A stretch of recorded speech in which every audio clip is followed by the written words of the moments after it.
अस्सलामुअलैकुम viewers, welcome back to my channel and welcome back to another designing video. आज मैं अपनी video में आपको ट्यूलिप शलवार की कटिंग और स्टिचिंग सिखाऊंगी बहुत ही इजी वे के साथ। ट्यूलिप शलवार दो किस्म की होती है, एक जिसमें डिज़ाइन सामने की तरफ आता है, उसकी जो सिलाई होती है वो सामने की तरफ आती है, और दूसरा जिसमें साइड पे ट्यूलिप शलवार का जो फ्लावर होता है वो साइड पे आता है। तो दोनों ही शलवारें बहुत इजीली रेडी हो जाती हैं। तो मैं आज आपको जो शलवार सिखा रही हूँ उसमें सामने की तरफ डिज़ाइन कैसे लेकर आते हैं और किस तरह से इसकी कटिंग करते हैं वो मैं आपको बताऊँगी। तो चलते हैं अपनी वीडियो की तरफ। और अगर आप मेरे चैनल पे नए हैं, अभी तक आपने मेरे चैनल को सब्सक्राइब नहीं किया है, तो काइंडली सब्सक्राइब कर लीजिए और वीडियो अच्छी लगे तो लाइक ज़रूर कीजिएगा। तो सबसे पहले जो कटिंग में मैं आप लोगों को बता दूं कि मैं यहाँ पे 3 मीटर कपड़ा मेरे पास था। ये प्लेन कपड़ा है और इसमें मैंने एक 4 साल की बच्ची के लिए फ़्रॉक जो है वो रेडी की है, और साथ में उसी के लिए अब ट्यूलिप शलवार की कटिंग करने लगी हूँ। जब आप ट्यूलिप शलवार को बनाना चाहें तो आपने जो कपड़ा लेना है वो आपने ज़्यादा अर्ज़ का लेना है। अगर आप थोड़े अर्ज़ का कपड़ा लेंगे तो उसमें भी शलवार नहीं बनेगी, लेकिन अगर आपने किसी बच्ची का बनाना है जैसे मैं बना रही हूँ, तो फिर आप बेशक छोटे अर्ज़ का भी ले लें, कोई बात नहीं, क्योंकि बेल्ट उसके ऊपर हर शलवार के ऊपर ट्यूलिप शलवार की बेल्ट ज़रूर पड़नी होती है, उसके बगैर शलवार कंप्लीट नहीं होती। तो अगर आप किसी बड़े टीनेजर्स लड़की का बना रही हैं या यंग लड़की का बना रही हैं तो उसके लिए आप बड़े अर्ज़ का कपड़ा लेंगे तो ही शलवार रेडी होगी, नहीं तो फिर वो ठीक तरह से बनेगी नहीं, उसका इतना घेर नहीं होगा और चूंटे वगैरह नहीं पड़ेंगी। तो ये देखिए, सबसे पहले ये मेरे पास जो कपड़ा है इसको मैं इस तरीके से डबल फ़ोल्ड कर रही हूँ, और आपने इसको ऐसे ही डबल फ़ोल्ड करना है जैसे हम अम्ब्रेला फ़्रॉक की कटिंग करते हैं ना। तो उसको इस तरीके से डबल फ़ोल्ड करने के बाद उसका कॉर्नर इस तरह से निकालते हैं, ऊपर से कटिंग करते हैं हम लोग पेटी रखने के लिए। यहाँ पे पेटी के साथ जोड़ने के लिए जो ऊपर से हम गुलाई करते हैं, उस तरीके से आपने, ये देखिए अब इसकी 4 साइड्स हो गई हैं। अब मैं इसकी नीचे से ये जो आपको नज़र आ रही है त्रिकोण शेप में, यहाँ से मैं थोड़ा सा कपड़ा जो है एक्स्ट्रा कपड़े की कटिंग कर दूँगी, क्योंकि नीचे से हमने जो पांचा हमें चाहिए होता है वो बिल्कुल ट्यूलिप की तरह हमें गोल शेप में चाहिए होता है, इसलिए ये जो नोक है इसको हम काट देंगे। और जो चारों साइडें खुली होती हैं वो आपने लेफ़्ट हैंड की तरफ लेकर आनी है, और जो चारों साइडें बंद होती हैं वो अपने राइट हैंड के साइड पे रखनी है। ये देखें, यहाँ से मैं थोड़ी सी कटिंग कर लूँगी, 2 इंच की कर लें, 3 इंच की कर लें, जितना ज़्यादा आपको नीचे से पांचा खुला चाहिए ना उतनी आपने कटिंग करनी है। मैं बच्ची की शलवार सिलाई कर रही हूँ इसलिए मैं इतनी ज़्यादा इसकी कटिंग नहीं कर रही हूँ। अगर आप बड़े की सिलाई करें तो फिर आप थोड़ा सा ऊपर से इसकी कटिंग करें।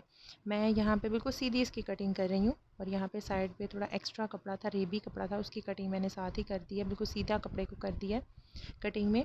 और अब मैंने बच्ची की जो शलवार की पैमाइश है, बच्ची की मुझे 25 इंच शलवार जो है वो तैयार चाहिए। ऊपर जो बेल्ट है वो मैंने 5 या 6 इंचेस का डालना है। नीचे से इसको मैं रख रही हूँ तकरीबन 20 इंच में नीचे से रख रही हूँ, क्योंकि ऊपर से जो आधा इंच सिर्फ सिलाई में आना है, नीचे से फ़ोल्ड नहीं होना है, नीचे भी आपने कपड़ा अटैच करना है, इसलिए हमें इसका ज़्यादा मार्जिन रखने की ज़रूरत नहीं है।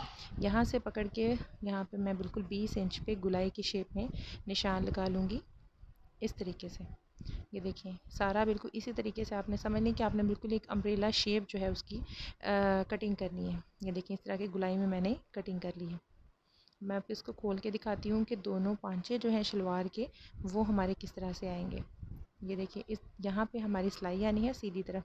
ये एक पांचा हमारा इस तरीके से रेडी हो गया। ये सिलाई हमारी सामने की तरफ आनी है, नीचे अभी हमने कटिंग करनी है, पांचे की गुलाई में कटिंग करनी है। देखिए, थोड़ी सी इसकी कटिंग करनी है, ज़्यादा नहीं करनी है, इसको राउंड शेप में करना है आपने। बेशक आप इसको फ़ोल्ड करके कर लें, बेशक इस तरह से ओपन कर लें, मुझे इस तरह से आसानी लगती है इसलिए मैं इस तरह से कर लेती हूँ, बिल्कुल राउंड शेप में आ जाता है। ये देखिए, सामने की तरफ दोनों सिलाइयों को आपने इस तरीके से लेकर आना है। ये देखिए, आप पांचा जो है हमारा इस तरीके से नज़र आना शुरू हो गया है कि ट्यूलिप का जो फ्लावर है वो इस तरह से होता है ना नीचे से, तो उसकी शेप बिल्कुल रेडी हो गई है।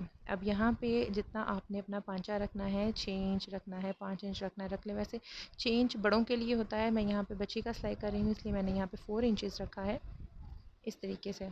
ये देखिए, यहाँ पे मैंने एक छोटा सा कट लगा लिया क्योंकि मैंने इसके ऊपर लेस लगानी है, तो कितना मैंने कहाँ तक लेस लगानी है उसका मैंने निशान लगा लिया है 4 इंचेस पे। यहाँ तक मैंने खुला रखना है, ऊपर से मैंने इसको बंद कर देना है।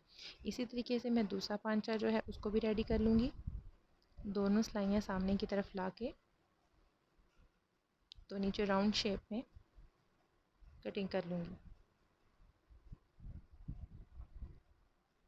इस तरीके से। और इसका भी इसी तरह से 4 इंच पे निशान लगाकर 4 इंच खुला रखना है मैंने। तो यहाँ पे मैं छोटा सा कट लगा लूँगी। अब हम इसको उसी तरीके से फ़ोल्ड करते हैं जिस तरीके से हमने इसको रेडी करना है। अब हमने इसकी क्राउच की कटिंग करनी है, यानी आसन की कटिंग करनी है। तो वो किस तरह से करनी है वो मैं आपको बताऊंगी। आपने इसकी जो दोनों सीधी साइड्स हैं जहाँ पे सिलाई आनी है, इस तरीके से इसको आपने एक दूसरे के ऊपर रखना है। सीधी साइड को आपने आपस में मिलाना है और दोनों उल्टी साइड्स आपने ऊपर की तरफ रखनी है। ये देखिए बिल्कुल बराबर इस तरीके से कर लें आप। ये देखिए इसकी दोनों सिलाइयाँ जो हैं वो मैंने आपस में बराबर कर दी हैं, नीचे की तरफ और बाहर की तरफ मैंने उल्टी साइड रखी है। यहाँ पे राइट साइड पे हम इसकी कटिंग करेंगे। 10 इंच आसन इसका मुझे तैयार चाहिए और यहाँ पे 2 इंच का मार्जिन रखूँगी मैं।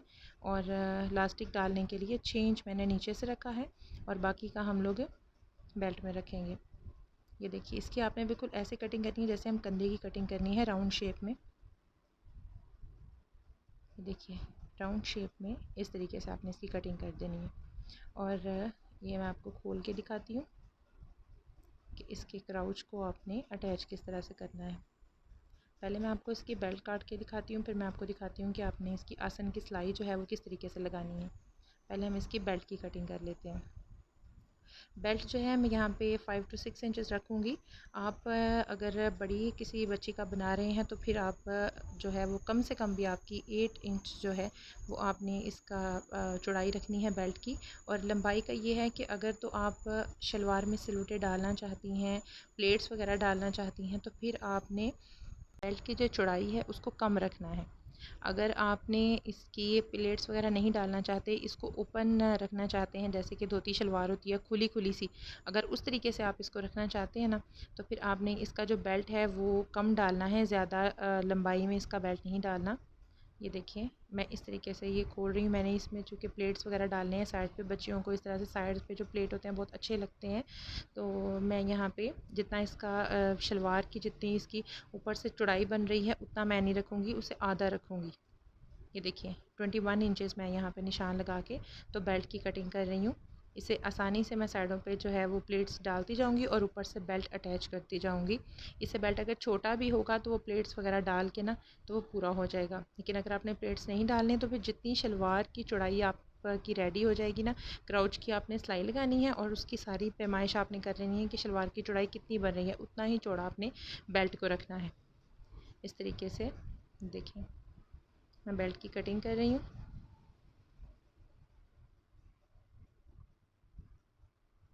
ये हमारा बेल्ट रेडी हो गया है। इसको अब मैं इसके साथ अटैच करूँगी। अब मैं आपको दिखाती हूँ कि आपने इसको सिलाई कैसे करना है। लेस इसके साथ मैं अटैच कर रही हूँ क्योंकि ये प्लेन कपड़ा है, तो प्लेन कपड़े के ऊपर वाइट लेस बहुत अच्छी लगेगी और डिज़ाइन भी हमारा जो है ट्यूलिप शलवार का वो नुमायाँ हो जाएगा। आप लोग अगर किसी प्रिंटेड कपड़े की बना रहे हैं तो फिर ज़रूरी नहीं है आप लेस लगाएं, वो ऐसे ही अच्छी लगेगी। तो स्टिचिंग में सबसे पहले आपने क्या करना है कि एक तरफ जिसके जो दोनों पाँचें हैं उसकी दोनों साइड्स छोटी होंगी और 2 साइड्स बड़ी होंगी। तो आपने दोनों बड़ी साइड्स को आपस में मिलाना है और दोनों छोटी साइड्स को आपस में मिलाना है। और जो सीधी साइड है शलवार की वो आपने ज़ाहिर अंदर की तरफ रखनी है, उल्टी साइड्स बाहर की तरफ रखनी है। और दोनों छोटे ही जो शलवार की साइड होती है उनको आपस में मिलाना है और दोनों बड़ी साइड्स को इस तरीके से और बिल्कुल राउंड शेप में आपने सिलाई लगानी है। राउंड शेप में सिलाई लगाने से ये होता है कि कभी हम अगर शलवार को पहने तो फिर वो शलवार कई दफ़ा होता है बच्चों की या किसी की भी जो शलवार है वो यहाँ से बहुत ज़्यादा खिंच पड़ती है और फट जाती है। ऐसा नहीं होगा इसकी राउंड शेप में सिलाई लगाने से, इसकी बिल्कुल भी खिंच नहीं पड़ेगी। इस तरीके से आप सिलाई में छोटे छोटे से कट्स लगा लें क्योंकि राउंड है तो ये निकल ना जाए। इस तरीके से ये देखिए मैंने कट्स लगा लिए हैं। अब मैं इसको सीधी तरफ करती हूँ और आपको दिखाती हूँ कि आपने लेस किस तरह से अटैच करनी है। ये देखिए जब हमने इसको सीधा किया है ना तो इसकी दोनों जो छोटी साइड्स हैं वो सामने की तरफ आ गई हैं। ये देखिए अब इसकी जो दोनों बड़ी साइड्स हैं उनको हम इसके ऊपर रख के देखेंगे कि हमारी सिलाई जो है वो सही लगी है कि नहीं। ये देखिए ये दोनों छोटी साइड सामने की तरफ आ गई हैं। ये देखिए अब अब यहाँ पे हमने लेस लगानी है, छोटी साइड के ऊपर हमने लेस लगानी है और फिर हम इस बड़ी जो सिलाई है इसको इस तरीके से ऊपर रख के यहाँ पे सिलाई लगा देंगे। तो सबसे पहले हम लेस लगाते हैं। अगर आप लोगों ने लेस नहीं लगानी तो आप यहाँ से पकड़ के सीधे सिलाई भी लगा सकते हैं, अगर कोई मसला नहीं है। लेकिन मैं आपको चूँकि लेस वाली बता रही हूँ कि आपने किस तरीके से सीनी है, इसलिए पहले हम लेस लगाएंगे। सिलाई का आपने जो है पाँव की सिलाई लगानी है। आपने मशीन का एक पैर जो है वो आपने इन साइड से कपड़ा छोड़ना है और इस तरीके से सिलाई लगानी है। ये देखिए यहाँ पे कट है, जहाँ मैंने रखा था पांचे के लिए कट के मैंने यहाँ तक लेस लगानी है। यहाँ पे ये मैंने रेबी कपड़ा कटिंग करके रखा हुआ है, ये मैंने इसके साथ अटैच करना है। वो इसलिए क्योंकि नीचे से जब हम पांचा फोल्ड करेंगे तो वो नीचे से नज़र आएगा। तो अगर हम लेस नहीं अटैच करेंगे तो नीचे जो बाहर की तरफ है बहुत रफ़ सिलाई नज़र आएगी, इसलिए वो नहीं नज़र आनी चाहिए। बिल्कुल नीटनेस के साथ हमारा काम होना चाहिए, इसलिए मैं यहाँ पे इस तरीके से कपड़ा अटैच करूँगी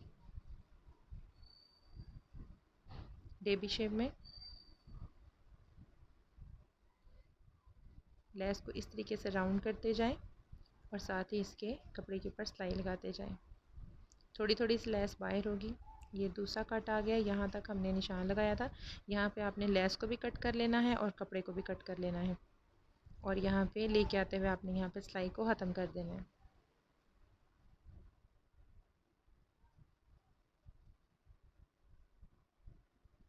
इस तरीके से। अब ये जो कपड़ा है ये देखिए, इसको आपने इस तरीके से नीचे की तरफ फोल्ड करना है और इसको प्रेस कर लें। प्रेस करने के बाद आप यहाँ पे नीचे तरपाई कर लें, उससे जो शलवार की फिनिशिंग होगी वो बहुत अच्छी आएगी। बाहर की तरफ लेस के अलावा जो नीचे से नज़र आएगा कपड़ा, उसकी फिनिशिंग अच्छी तरह से हो जाएगी। ये देखिए मैं यहाँ पे सिलाई लगाने लगी हूँ, क्योंकि लेस जो है वो बाद में उठे ना, इस वजह से मैं इसके ऊपर डबल सिलाई लगाने लगी हूँ। और इसके साथ ही जो नीचे ये जो है राउंड शेप में, उसके साथ भी मैंने यहाँ पे सिलाई लगा दी है इस तरीके से।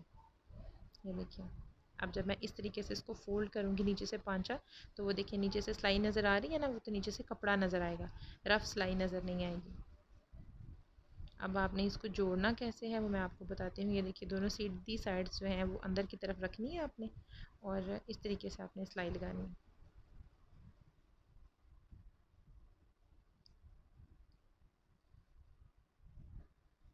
मुझे इस तरह से आसानी होती है सिलाई लगाने में। अगर आपको कपड़ा लेस को बिल्कुल सामने रख के कपड़ा उसके ऊपर सिलाई लगाने में आसानी लगती है तो आप उस तरह करें, लेकिन इस तरीके से होता है बिल्कुल। ये देखें एक जैसी सिलाई आती है, इजीली भी लग जाती है। बिगनर्स के लिए बहुत ही आसानी होती है, उनको समझ भी जल्दी आ जाती है कि इस तरीके से पांचे को हमने फ़ोल्ड करना है और इस तरीके से हमने बंद करना है। ये देखिए जहाँ तक लेस लगी थी, जहाँ तक हमने कट का निशान लगाया था, वहाँ पे मैं इस तरीके से सिलाई को डबल करते हुए बाहर निकाल लूँगी। ये देखिए मैं आपको सीधा करके दिखाती हूँ। ये देखिए ये हमारी शलवार जो है वो रेडी हो चुकी है नीचे से। ये देखिए इसको मैं प्रेस करके आपको दिखाऊंगी, फिर इसका जो फाइनल लुक है फिर आपके सामने आएगी। ये देखिए इस तरीके से हमारा एक पांचा रेडी हो चुका है। दूसरा भी मैंने इसी तरीके से रेडी कर लिया हुआ है, लेस लगा के तो सिलाई लगा के रेडी कर लिया। अब बारी आती है बेल्ट की। तो बेल्ट में मैंने आपको बताया था मैंने इसमें चुनट डालनी है, प्लेट्स डालने हैं साइडों के ऊपर। तो बेल्ट मैंने रेडी कर लिया है, ऊपर से फोल्ड करके। इलास्टिक में साथ ऐड नहीं की है क्योंकि छोटी सी बेल्ट है, तो इस वजह से मैंने इसमें इलास्टिक ऐड नहीं की है। बेल्ट लगाना तो इसमें नेसेसरी होता है, इस वजह से लगाते हैं क्योंकि फिर ऐसे ये रेबी शेप में होती है, ऊपर से फोल्ड नहीं होता।